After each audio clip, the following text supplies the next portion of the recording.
about the chromatin, right?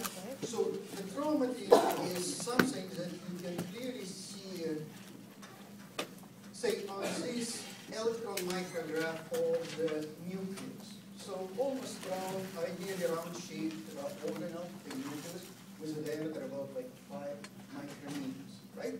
And remember, we were already talking about this black spot, which can be seen in any nucleus, in any eukaryotic cell. And we use terms something like black hole, right? So what this black hole is, guys? The nucleolus. This is where ribosomes are assembled. All right. So in addition to that, there is also this gray substance, right? All over the nucleus. We find most of the space within the nucleus. The space within the nucleus, which is called the mass, right? And so this gray substance has a term, a name, and the name is the chromatin.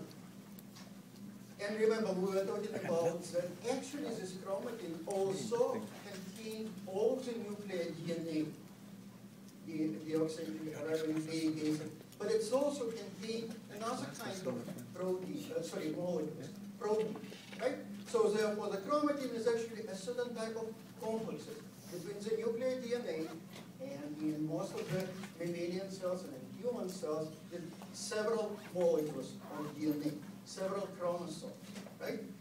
And the proteins, which bound to this DNA non-covalent. And as we will talk about, and I told you already that this interaction between the proteins that composing the chromatin and the DNA is non-covalent. This is mostly, if not exclusively, only electrostatic interaction between positively charged groups on proteins and DNA, which are responsible for this binding, for the formation of chromatin. And so, if you are able to, and it's actually very simple, to extract all of the chromatin out of the nucleus into your test tube, then you can measure the weight of this chromatin, this complex between DNA and proteins, and say, for instance, following these measurements, you found out that the total weight of your chromatin will be 3 pounds. Right?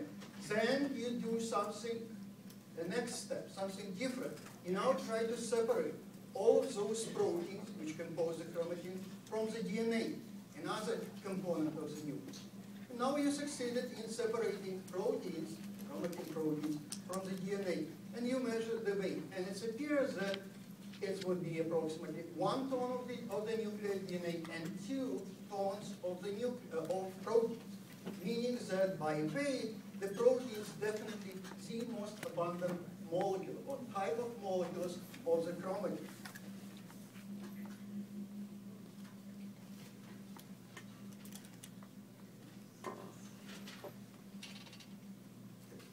All right, now I feel secure. Everything is important. Okay. So the proteins actually are most abundant molecules of this chromatin. Also, DNA is always considered to be essential because obviously it contains most of the eukaryotic genes. Why not all, but most we will talk about today.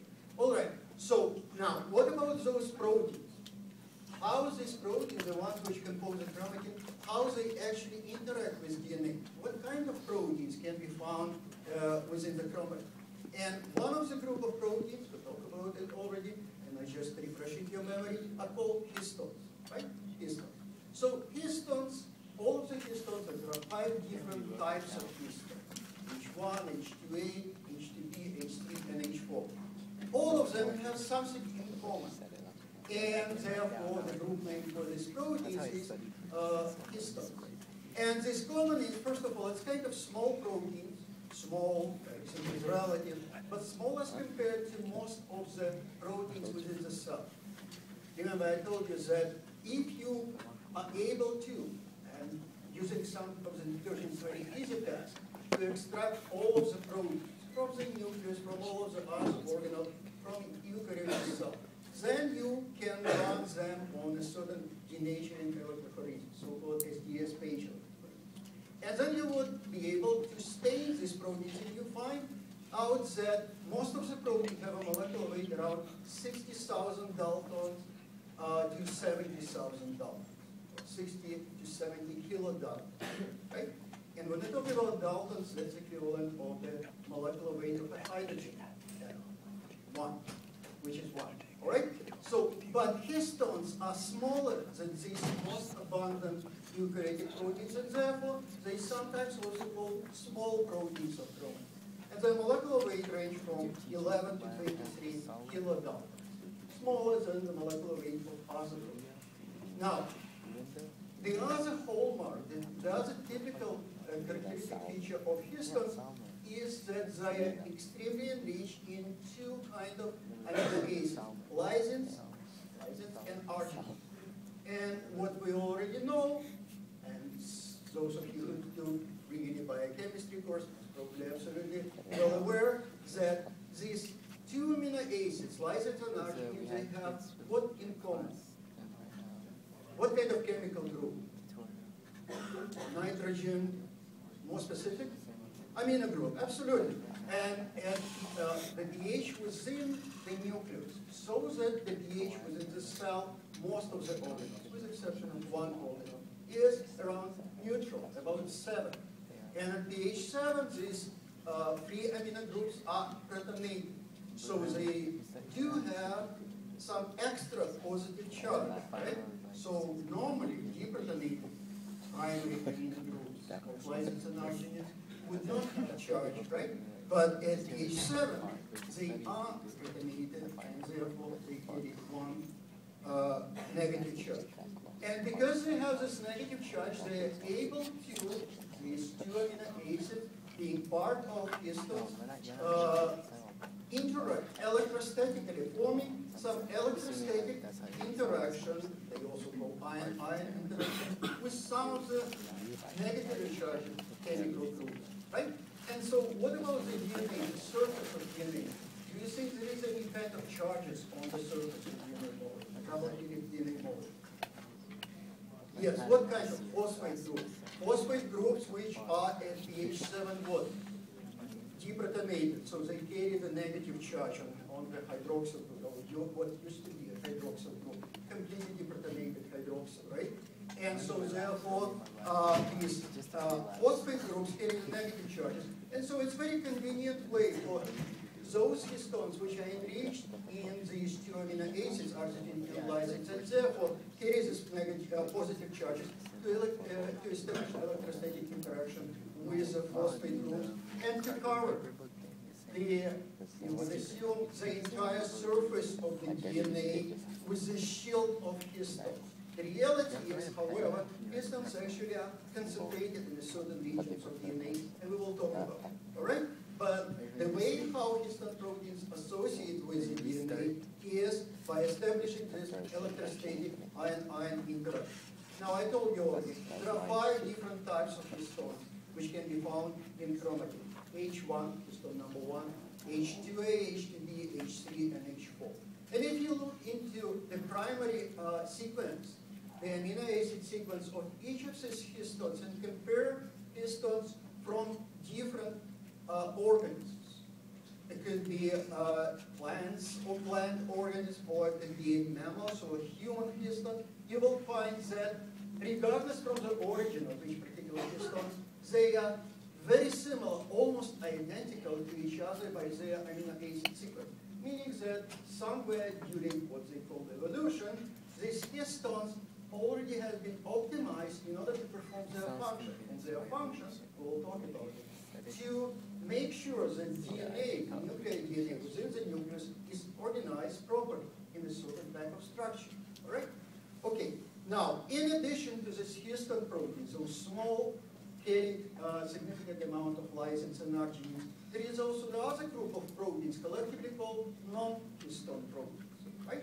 They are called non-histone proteins because by their sequence, by their amino acid sequence, they are quite different than histones. Now, these non-histone proteins, like histone proteins, are not small proteins, not these 10, 11, 20, 23 kilodalton proteins. They are of varying molecular weight around 50, 60 kilodaltons. Not only that, most of these non-histone proteins unlike histone proteins, are not enriched in positive charges, not in lysin or arginine, right? And so one of the representatives of this very abundant non-histone proteins is spermine, the one which is associated with DNA in most of the organs, right? There are many other non-histone proteins, about 1,000 different species. And we will not talk about their names, but at the same time, we will consider how non-histone proteins contribute to the organization of DNA within the chromatin. Yeah, go ahead. Spermine. S-P-E-R-I-N. I think it's very simple spell it. You're welcome. Okay, guys, do you have any other questions?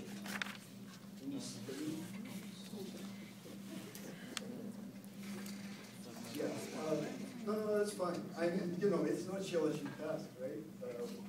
And I'm involved in the spinning competition where it's much challenging work. Kinetic pores. All right, so now let's talk about what actually is the function of histone and non-histone proteins. At least one of them, right? So the problem with the DNA within the nucleus is it's extremely long molecule. Not only that, but when we talk about, say, the nucleus in human cells, or in any mammalian cell, or in any plant cell, the nucleus contains not a single extremely long, as compared to the size of the nucleus molecule, but many DNA molecules, many chromosomes, right? And so the task is, or the challenge is, there is a very small nucleus, say, equivalent in a certain scale to a golf ball. And the golf ball, and there is like extremely long molecule, many molecules of DNA, which must fit into this nucleus. And if we consider the size of the nucleus as the size of the golf ball, then the length of these individual molecules of DNA, each of them, is about 2 meters in this scale, right? So it's extremely challenging task. There is no way someone can actually put these extremely long molecules of DNA within this extremely small object, within the nucleus, right? So there must be a certain type of trick. How to pack these extremely long molecules of DNA. And the way to do it is to shorten molecules of DNA and actually do it on several different levels, using several different tricks, and we will talk about this. So someone would make some trick to make this extremely long molecule of DNA shorter, right? But it's still too long in order to fit into this nucleus. Okay, then there will be another way, even further shortening, the second level of shortening of this molecule of DNA, so that it's able to perhaps fit into the nucleus. And you will see, even this third level will be not sufficient. There will be another level when DNA will be further shortening, and again, just remain as the same molecule, meaning that you would expect, because the length will be decreased, apparently the thickness of this molecule of DNA will be increasing on each of these steps, further and further. And finally, there is another level when someone can do something really special to make this extremely long molecule of DNA, following several steps of compacting this molecule of DNA, to be able, small enough, in order to fit into this nucleus, in the small nucleus, right? So let's talk about how actually this different kind of proteins, histone proteins and non-histone proteins, how they involve in this shortening of DNA, in making DNA shorter and shorter all of the time when they do some sort of tricks with the DNA. The first level, remember, it's done by several step-by-step, the shortening of DNA, making it more and more complex each time. And the first level of organization is something which is called the organization of this DNA into structures called the nucleosome. Right? So you can see that the nucleosome contains a certain type of body, the one which is called nucleosome core particles, and many of these particles. And what DNA does, it's kind of turning twice on each of these particles, and this wrapping of DNA around this nucleosome core particle leads to the formation of many nucleosomes. So this nucleosome core particle which are several